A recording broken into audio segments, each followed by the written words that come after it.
En 2025, en moyenne, un père sur 5 abandonne sa famille sous prétexte d'aller acheter du lait. Un chiffre qui a drastiquement augmenté au fil des 50 dernières années. Sous prétexte d'aller acheter du lait? Ah, ils sont complètement débiles ces hommes. Mais pourquoi du lait? Aujourd'hui, ce phénomène est bel et bien un danger pour les nouvelles générations car cette pratique est en fait devenue une tendance sur les réseaux, inspirant les jeunes à faire de même comme on peut l'observer sur cette vidéo. Jérémy vient de dire ses premiers mots. C'est qui le grand garçon? Ah, il a plus de lait, je vais aller en racheter. Ah, tu vas où comme ça, toi? T'as cru t'aller te barrer sans moi? Prends-moi avec, on se tire au Bahamas avec des putes. Oh mon dieu! Mais c'est affreux! Mais qui a eu l'idée de faire ça? Cette mauvaise trend a commencé il y a 50 ans avec cet homme, un certain Horace, mais il reste inconnu. Horace?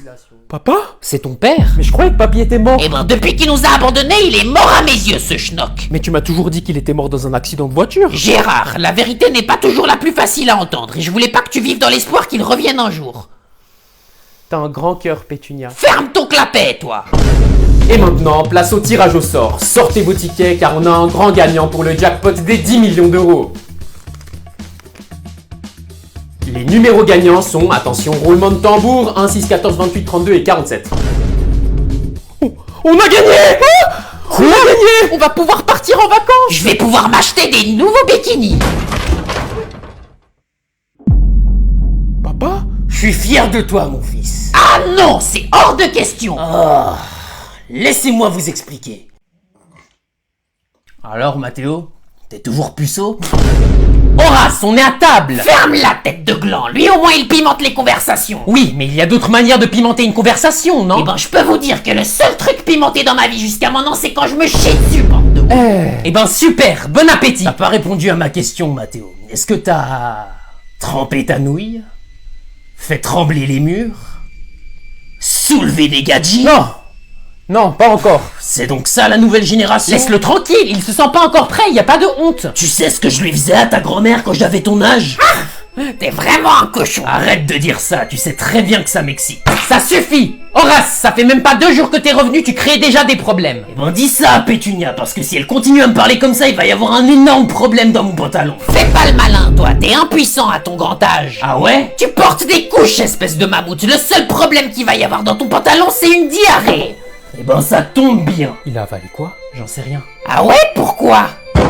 Parce que le mammouth, il va te montrer sa trompe. Je vous dois des excuses, je sais que j'ai pas toujours été là pour vous. T'as jamais été là, vieux crouton. Tu nous as abandonnés, tu te rappelles pas de la naissance de Gérard? Allez, poussez! Poussez! Je suis là pour toi, Pétunia. Félicitations, c'est une fille. Ah non, je me suis trompé, c'est un garçon en fait. Ah. Ouf, c'est difficile à dire avec un aussi petit zizi. Tu trouves ça drôle? Non, non, c'est juste que je peux affirmer que l'histoire est vraie. La vérité, c'est qu'à l'époque, j'avais un cancer et mes jours étaient comptés. En cancer? Oui, et comme on était très pauvres et que Pétunia allait bientôt accoucher, j'ai décidé de me lancer dans un business très risqué. Dis-moi pas que... Si, j'ai commencé à cuisiner, mais je l'ai fait pour vous. Ça me dit quelque chose cette histoire. Donc t'étais un criminel, hein?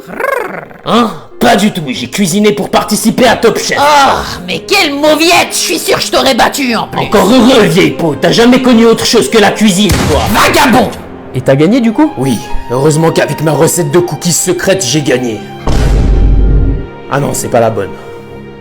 Des cookies en forme de zizi, c'est pas fameux, hein? Eh ben, je me suis dit la même chose quand j'ai vu ta bite à la naissance, figure-toi. Il s'est fait miskin. Ton humour m'avait manqué, Horace. Mais du coup, pourquoi t'es pas revenu après Top Chef? Parce que je me suis barré aux Bahamas avec des... Alors, j'ai rendez-vous avec Mathéo. Oui, c'est moi. Elle est avec vous? Oui, je suis sa maman. Monsieur, je pense que vous êtes assez grand pour venir tout seul. Mais je reste sa mère et c'est en mon plein droit de savoir si mon fils est en bonne santé. Non madame, il y a un secret professionnel, donc à moins que votre fils soit consentant de votre présence, vous décidez de rien du tout. Eh ben ça devrait pas lui poser de problème, à moins qu'il ait quelque chose à me cacher. Oui, c'est bon, elle peut venir. C'est bien ce que je pensais. Allez Pétunia, on y va.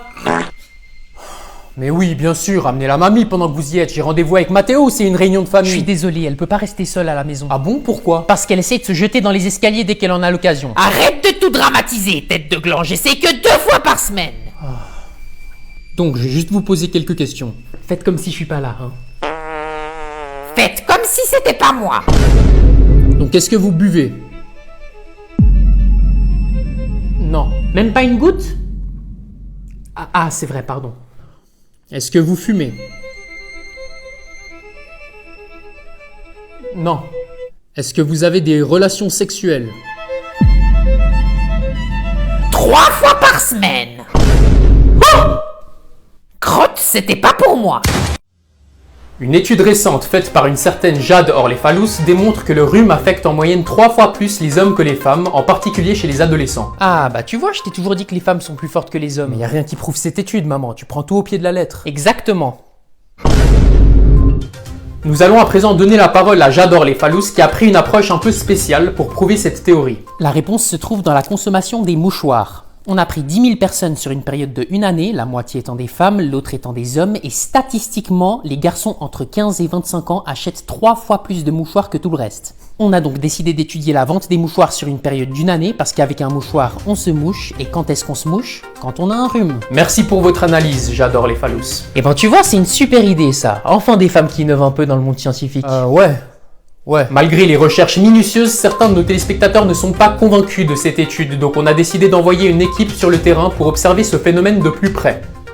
Excusez-moi, on a vu que vous avez acheté des mouchoirs. Est-ce que vous pouvez nous montrer ce que vous avez acheté avec? Ouais, j'ai acheté des chips parce que j'ai faim. J'ai aussi acheté 2 éponges parce que ma mère elle m'a demandé.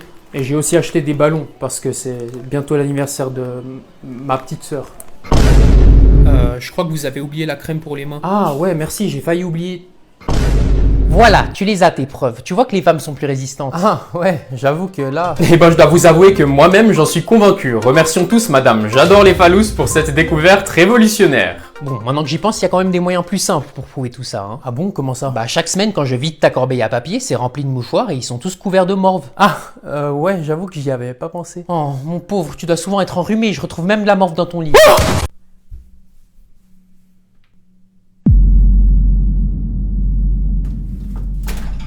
C'est propre.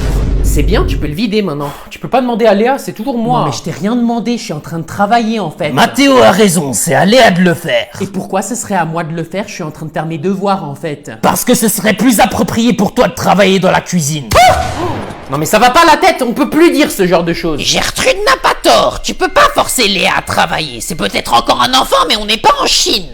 Pétunia, T'es sexy quand tu parles comme ça. Toi-même. y a rien de drôle, c'est juste inapproprié. Bah, si t'avais vidé le lave-vaisselle, y aurait rien eu de tout ça pour commencer. Non mais c'est du foutage de gueule, je fais tout dans cette baraque et y en a pas un pour m'aider. Je fais à manger, je fais la lessive et je passe mon temps à tout nettoyer. Musique à mes oreilles. Tais-toi Horace, j'en peux plus de cette famille de fous. C'est toi la folle à crier comme si t'avais un chromosome en plus. Folle?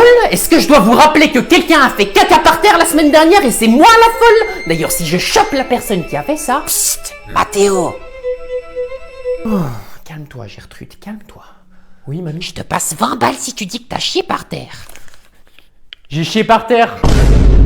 Morveux.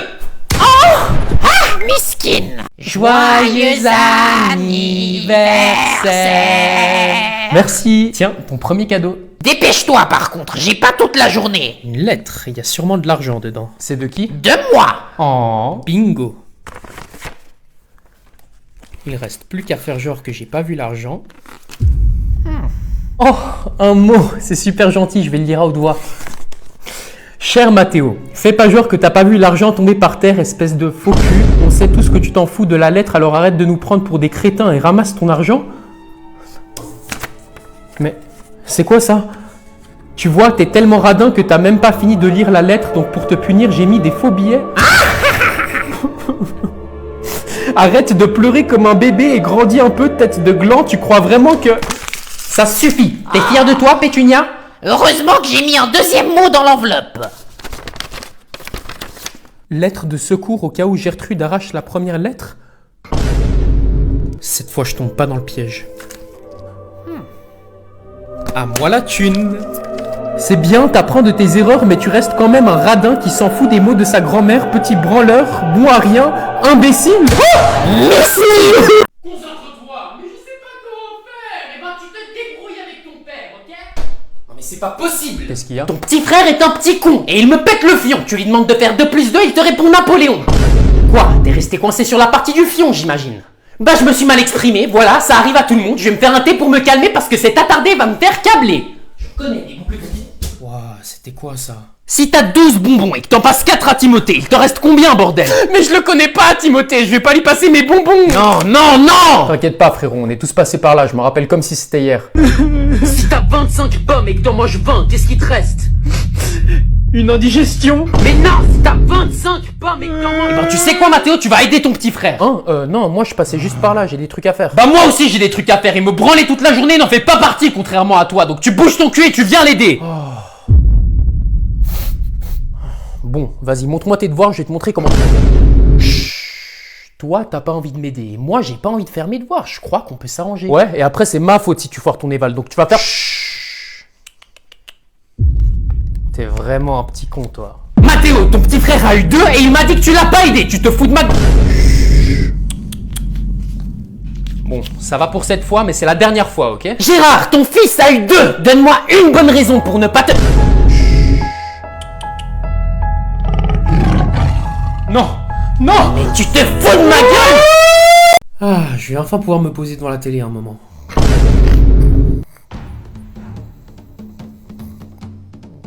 Purée, il passe sa vie devant la télé ce gros-là et en plus il dort. Non, c'est trop, je vais juste prendre la télécommande et changer l'émission. Je peux t'aider? Tu m'as fait peur! Tu faisais quoi? Rien. Menteur, tu voulais la télécommande. Ouais, ok, je voulais la télécommande parce que tu dormais et Eh ben tu l'auras pas, j'étais là en premier. Y a pas marqué Horace sur la télé. Non, mais y a ma photo de profil. Comment t'as... Bref, c'est pas la question. Tu passes ta journée devant la télé et moi je te demande gentiment une petite heure et t'es pas capable de laisser ça à ton petit-fils? De toute façon, vous les jeunes, Oh, commence pas avec ça. vous êtes tous accros aux écrans. C'est toi qui parles? Moi, quand j'avais ton âge, Oui, tu lisais des livres, t'avais pas de télé, c'était l'âge de pierre. j'étais pas puceau contrairement à toi. Mais c'est quoi le rapport? Moi je sortais, je socialisais avec les gens. Toi tu socialises avec ta bite devant des films de cul et tu te plains de pas avoir de copine. Moi je suis vieux et mes jours sont comptés. T'aurais pu venir passer du temps avec ton grand-père mais non, tu préfères marceler pour avoir cette foutue télécommande. Eh ben tiens, tu peux l'avoir, j'espère que t'es content. Mais non, papy, j'ai envie de passer du temps avec toi. C'est trop tard, tu m'as blessé. Je suis désolé, qu'est-ce que je peux faire pour me Me rattraper? laisser tranquille serait un bon début. Ok. Bon débarras, j'ai eu chaud. Ah, enfin un dîner en famille comme à la bonne époque. On n'a plus l'occasion d'être tous ensemble entre Gérard qui a toujours des heures supplémentaires à cause de sa nouvelle patronne au travail. Elle me lâche pas la grappe celle-là, c'est le cas de le dire. Et toi Léa qui bosse depuis 3 semaines chez ton nouveau répétiteur. Ouais, c'est de plus en plus dur l'école en ce moment. Juste l'école? Je suis juste contente qu'on soit tous autour de cette table et que... Léa, pose ton téléphone. Attends, wesh, j'envoie juste un snap. Tu pourras envoyer tes 12 000 snaps et tes vlogs inutiles après manger. C'est un manque de respect. Mais je vais perdre mes feux en fait. Dis quelque chose, Gérard. J'ai l'impression d'être la police ici. Je sais que tu travailles tard avec toutes ces heures supplémentaires et que c'est fatigant mentalement pour toi. Et physiquement. Mais j'aimerais quand même que tu m'aides à gérer les gosses. Je suis pas toute seule dans cette famille. Bon Léa, tu poses tout de suite ton tel. Mais mes feux... Écoute-moi bien, la seule chose qu'il va y avoir en feu à cette table, c'est ton cul après la fessée que tu vas te prendre si tu poses pas tout de suite ton tel. Ça dégoûte. C'est plus une enfant, Gérard. On voit bien que tu passes moins de temps à la maison. Je suis désolé, j'ai perdu l'habitude avec tout ce travail. À part ça, au moment tu nous fais chier avec nos tels, mais dès qu'il y a le tien qui sonne, t'es la première à répondre. C'est pas vrai, j'ai jamais fait ça.